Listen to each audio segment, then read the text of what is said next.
Hi guys, my name is Meats. This is going to be a review for an awesome figure. Pucci Guy and I are very excited for this. This is from Pacific Rim, and this is the Striker Eureka 18-inch figure from NECA. It's a big box. And this is actually my third one. I have the Gypsy Danger, and then also we have Turno Alpha, then they finally released Striker Eureka. And hopefully they will release some more. Yep.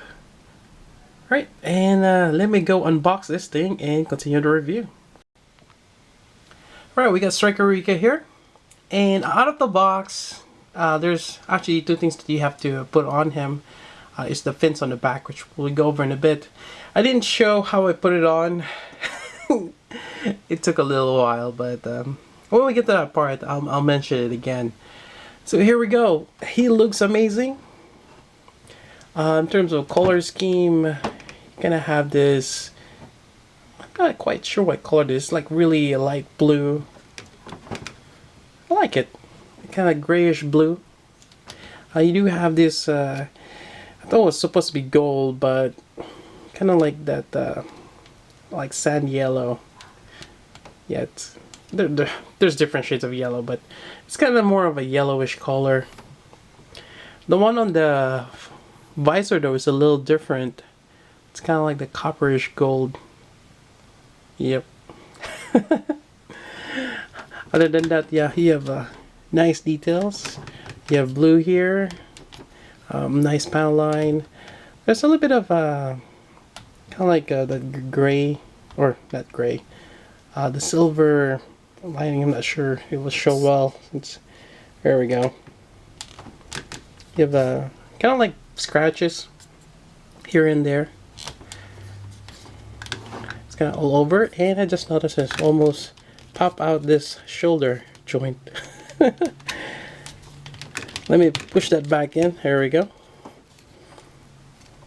I don't think he's as battle damage on one side as the other compared to Cherno Alpha.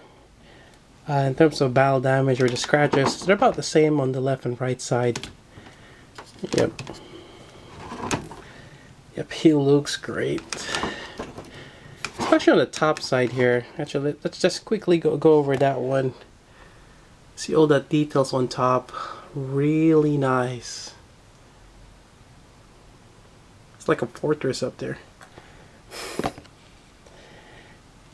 On the back side, here we go.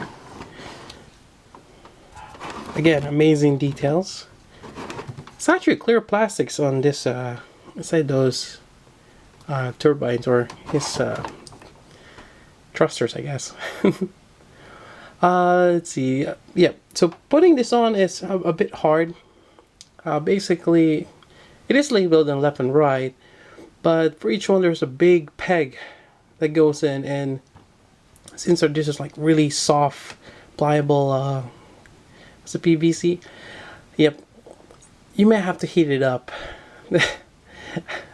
I was lazy. Basically, just grab one of my bigger long nose and try to get that hole bigger.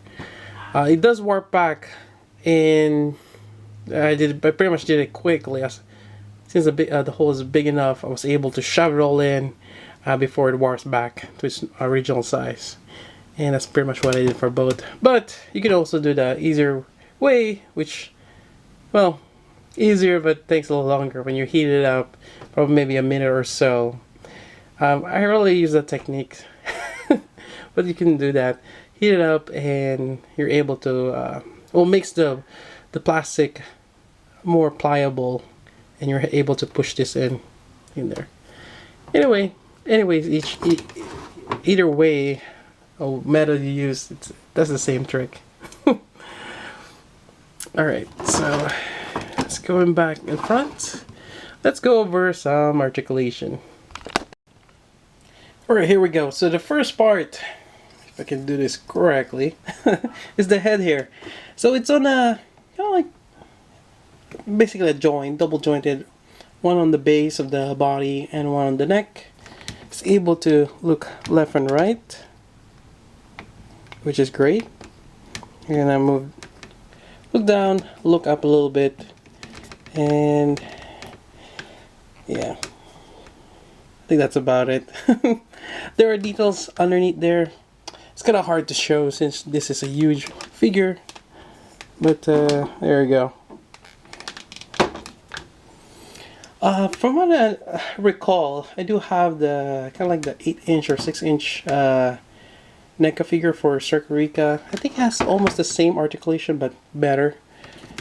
You have the shoulder here, which can move up and can rotate. Well, rotate around. You get that hinge again to move sideways, up and down. And then I think you have another one here, a separate one, which probably show better when I move it on the back, which I'll do again. You do have a swivel here on the base of the bicep, and you do have a elbow, somewhat of a 90-degree, and running out of space. Hold on. Here we go. So articulation in terms of the elbow, straight and moving up. Realizing the camera is moving a lot too. The whole table is just shaking. You're able to retract the blades, which is great. I think I had an issue with that with the smaller figure, which doesn't allow me to do that. But you're able to do that on the 18-inch. Alright. And moving back, just kind of show you. So you do have that swivel right here, which gives you a lot more articulation other than the hinge over here on the shoulder. And you have the kind of like the ball joint on the base. Alright, that's it's going to be the same on the other side. Moving forward, almost knocked the camera down. I need a tripod. On the waist, I don't think you're gonna get much a swivel on the waist, just a little bit. I don't really want to force it. Then on the thigh here, I think you can move it forward. It's really stiff though, and you probably, the hinge seems like you're able to open it sideways, but not so much since you have this side panel here. And let's see, actually let me pause there and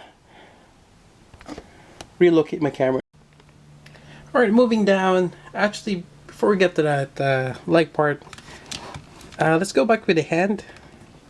And here you have the wrist rotation, and there's also a wrist joint which allows you to bend it in that angle. You cannot, well, in terms of the fingers, you can't really do much with them. It's in a fixed pose where it's, you know, just clasped. And on his attack, more than likely just using the blades on his forearm. And I don't think he ever used or grabbed anything on, unlike Gypsy Danger. Now moving down, you have a knee here, which bends. Not much again, but it's decent in terms of bending. More than likely, this figures you just can't have them stand up. It's always good to have that articulation. Now, for the ankle joint, let's see if we can get it in the camera. This one is a little tough. It's in a double joint on the base of the leg, on the ankle. It's really stiff, and I would rather just keep it the way it is. But you do have a little bit of movement there, you know, side to side. But you want those to be as stable as possible, so that way he'll be able to stand up. He does have well, I always find the Eureka to have a bigger upper body compared to his lower part. And I think for the most part, that's his articulation. Hopefully I didn't miss anything. And let's go with a fun gimmick. This does come with LED, and let's turn it on. If you haven't noticed, I have Gypsy Danger on his back right there. More than likely I'm gonna have a Eureka right next to him. So to activate the LED, we're gonna go on the back. There's gonna be a tab, and luckily they already provide the batteries, although I'm not sure if they do that overseas.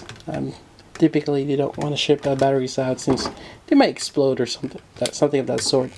So there's a plastic tab underneath, just under here, and you just look at one of the panels. Basically one of the turbines flaps, the top one here, turns on the light.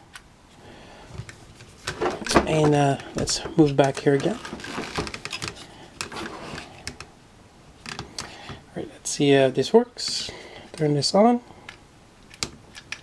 There we go. And we try that one more time again. So in terms of light, I have the top part here, and we have the flaps here on the side, and some on the middle here too. Just get that. And for some weird reason, mine is flickering. I'm not sure if that's an added feature or my LED is breaking out. Let me try to turn off and on again. Okay, now it's stable. But it's still flickering. Yeah, I'm not sure if that's an added gimmick. Probably not. I might have a loose connection inside. Yeah, that's not good.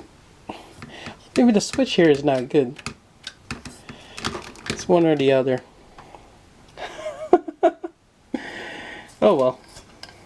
Well, that's the LED gimmick.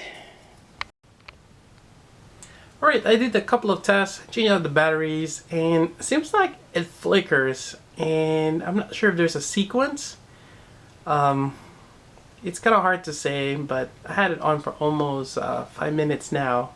Well, a couple of minutes, and it does the same thing. The batteries that were installed, the LR44 or AG13, you get, there's 3 of them, and they're, well, the ones installed, they're fresh.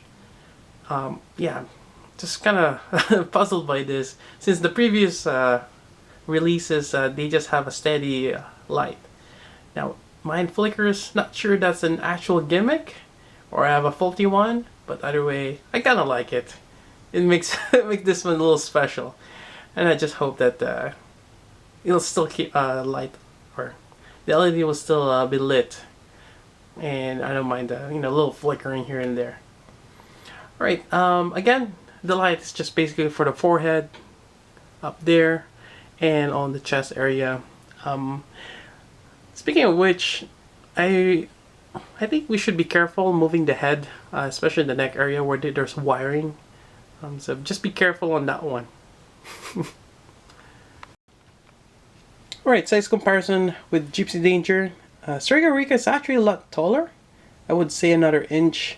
And I measured it. He's over 18 inches. He's probably about 19 to 20 inches in height. He's a lot bigger compared to Gypsy Danger, and yeah, he's great. Getting Cherno Alpha is another story. Let me move this out of the way. Let's see if we can do that. Just moving Cherno here. There we go. So even with Cherno here, he's, I would say, about the same height, but feels like Eureka is still bigger. I always thought that Cherno Alpha is the biggest one out of them, but I could be wrong. I haven't really looked in the specs, but so far Eureka is the biggest one out of all 3 of them, just in terms of the mass he has on the upper body. Yep, looking great. And yeah, I think that's about it for the review. Hope you guys like it. If you have any questions, let me know. I do have that question about the LED, and if you guys do have this, let me know if yours flicker as well. Right, and also I got mine from Big Bad Toy Store. I'll provide the link down below if you are interested, and that's about it. So until then, this is Meads. Thanks for watching. And we have a party.